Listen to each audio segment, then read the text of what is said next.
Voice of Change News. This is Voice of Change Radio, the news read by Amanda Kumalo. A quick look at our top stories. Do not interfere in Zim elections, West told. In business news, Zimbabwe imposes new charge on foreign payments. In regional news, Zim Rwanda First Ladies in bilateral interface on charity work. In sports news, football practitioners must self-introspect. The news in detail.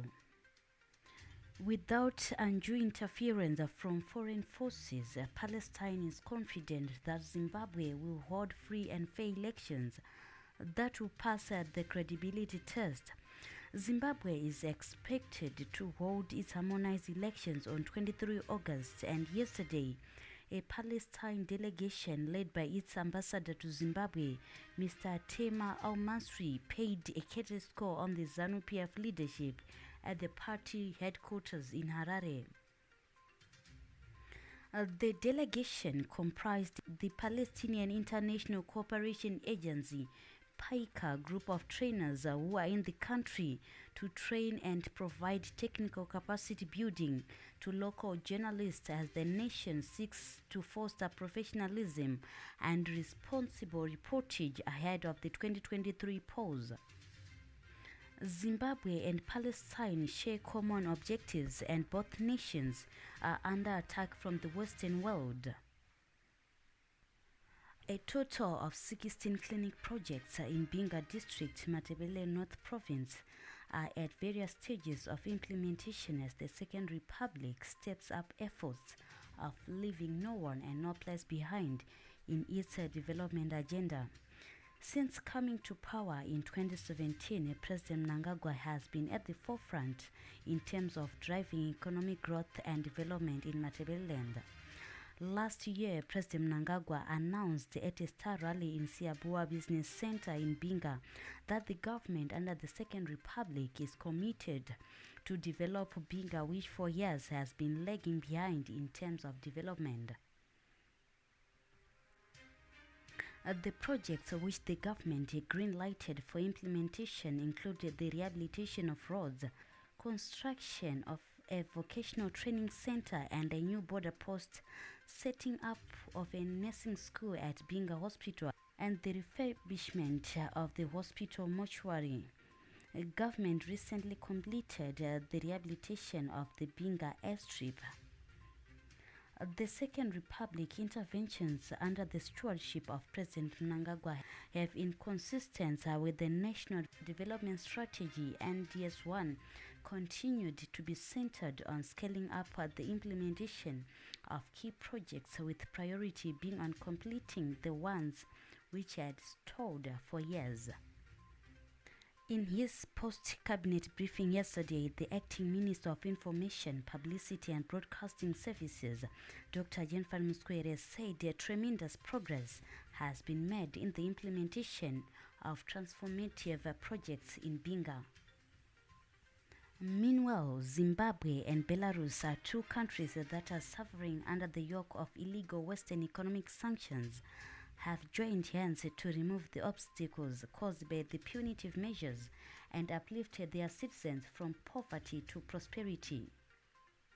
This is manifested through increased trade between the two countries, particularly in the field of agriculture, where Belarus has so far supplied more than 2,000 agricultural equipment, with more than 3,500 tractors on their way. Such synergies have, in a very short time frame, propelled Zimbabwe to achieve food security that has reduced the country's import bill. A look at business news.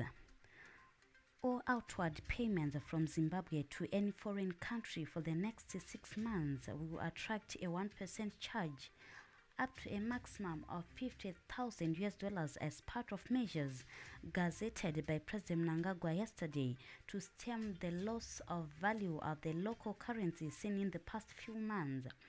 The measures are contained in Statutory Instrument 107 of 2023, cited as exchange control, control of payments, charge on specified outbound foreign currency payments, regulations 2023, which the President gazetted in terms of the Exchange Control Act.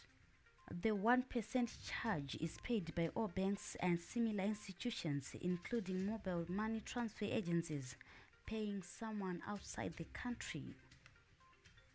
In news beyond our borders, First Lady Dr. Kuzilia Mnangagwa, who is in Rwanda for the 3rd Kigali International Dialogue, was on Tuesday invited for a sisterly discussion by a Rwandan counterpart, Mrs. Ginetta Kagame, where they shared notes on a wide range of issues, including their charity work and women empowerment efforts. Dr. Mnangagwa took the opportunity to formally invite a counterpart to a conference in Zimbabwe on non-communicable diseases and neglected tropical diseases in December. The conference will involve local and international partners who provide technical expertise. It was not the first time the two women's champions who ran foundations operating along almost similar lines were meeting. And finally, in sports news, Twine Piri, the former Zimbabwe Premier Soccer League chairman, has demanded that all football practitioners do a self-introspection of themselves as the league celebrates 30 years and the country's 60 years of professional soccer. Speaking from Malawi yesterday morning, Piri said reaching 30 years was a huge milestone by the Premiership. He said that there was need to celebrate that with the league encouraged to honor those that have contributed significantly on the road to this date. Super League clubs broke away from ZIFA at the end of 1992 and their first season under self-rule in 1993. Highlanders Football Club were the winners of the inaugural championship, which was sponsored by Blue Ribbon Foods. That brings us to the end of this bulletin. Voice of Change News.